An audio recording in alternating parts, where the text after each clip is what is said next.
Ce tableau est immense, 6 mètres de large sur 3,50 m de haut. C'est un morceau de toile considérable.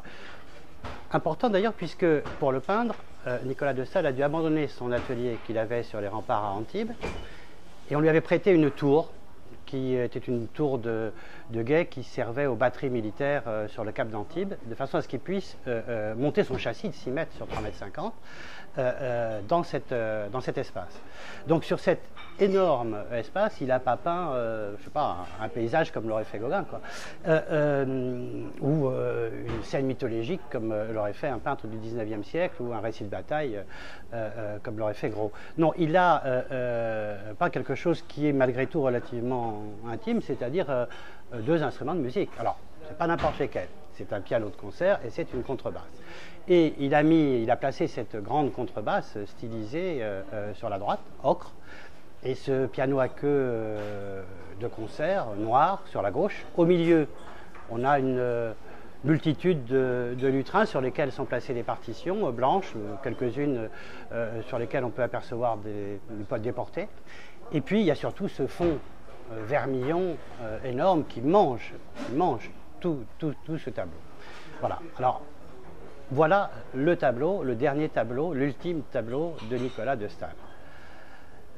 À partir de là, et sachant que c'est quelque part une sorte de testament, en tout cas son dernier mouvement de peintre, avant qu'il ne décide de se tuer, on ne peut pas s'empêcher de penser que derrière la représentation de ces instruments se trouve autre chose qu'une contrebasse et un piano à queue. Et peu à peu, j'ai été amené à pénétrer et à connaître, à essayer de découvrir la vie de Nicolas de Staël et ses derniers instants.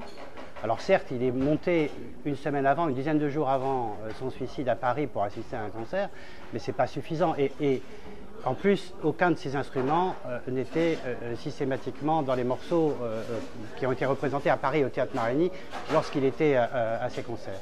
Donc il y avait d'autres raisons. Donc ces instruments de musique, et le choix de ces instruments de musique, il l'avait fait comme une sorte de symbole, des symboles, alors volontaires ou pas, mais en tout cas ces instruments de musique représentaient quelque chose par rapport à ce qu'il vivait à l'heure actuelle. Et sans aller plus loin pour ne pas déflorer le sujet de l'essai, vous comprendrez tout quand je vous dirai qu'il était tout de même partagé entre sa femme qui venait de quitter et dont il avait 3 jeunes enfants et la passion qu'il éprouvait pour une autre femme, Jeanne, sa maîtresse, qui elle-même par ailleurs était mariée, avait des enfants, une passion qui n'était pas payée de retour.